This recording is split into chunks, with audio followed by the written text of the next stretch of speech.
Riyadh ay isang lalaking pinaalis sa Saudi Arabia dahil nababahala raw ang mga lalaki roon na maagawan ng misis dahil sa sobrang niyang gwapo. Pero paano nga ba nasusukat ang kagwapuhan o kagandahan ng isang tao? Alamin sa balitang hatid ni Dano Tingkungko.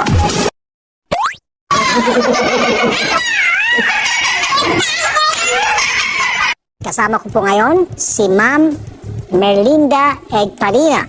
Ang kanyang hiling ay makausap yung kanyang mister na nagtatago sa ngayon. Tingin mo daw kasi siya ng kanyang mister dahil sa mga utang. Pakita natin yung picture ni mister. Okay? Ayan, picture.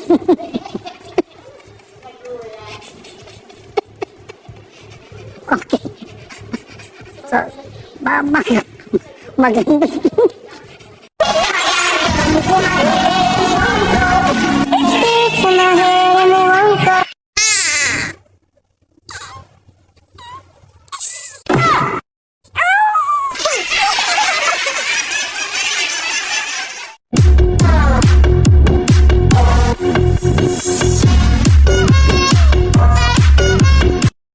Patay ang isang lalaki sa Cotabato matapos mapagkamalang unggoy.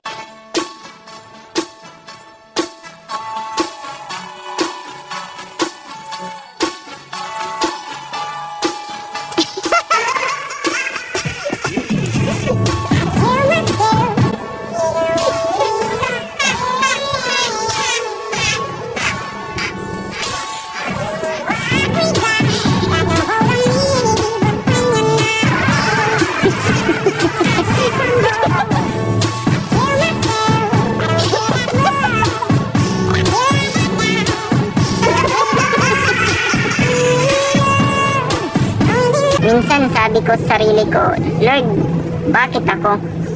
Bakit sobrang gwapo ko? Sana sa iba mo na lang binigay. Kasi parang nakukulong ako sa sarili kong kagwapuhan. Alam ko, di nila maintindihan yung pinagdadaanan ko. Sobrang nakaka-stress.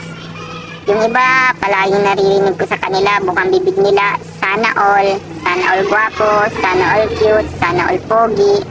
Ang hirap pag pinaparinggan ka. Kakainis.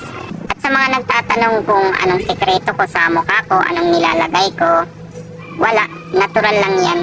Once nag-try ako ng Tide, pero imbis na gusto ko umangit, ba't ganon? Ang pogi ko pa rin. Si Andrea Torres, pinilit niya ako na mag-join sa GMA7, kaso nagawa ko pa rin tanggihan kasi nga I feel not safe. Baka i-take advantage ako nila. Kaya mas pinipili ko na lang na maging simple yung buhay ko.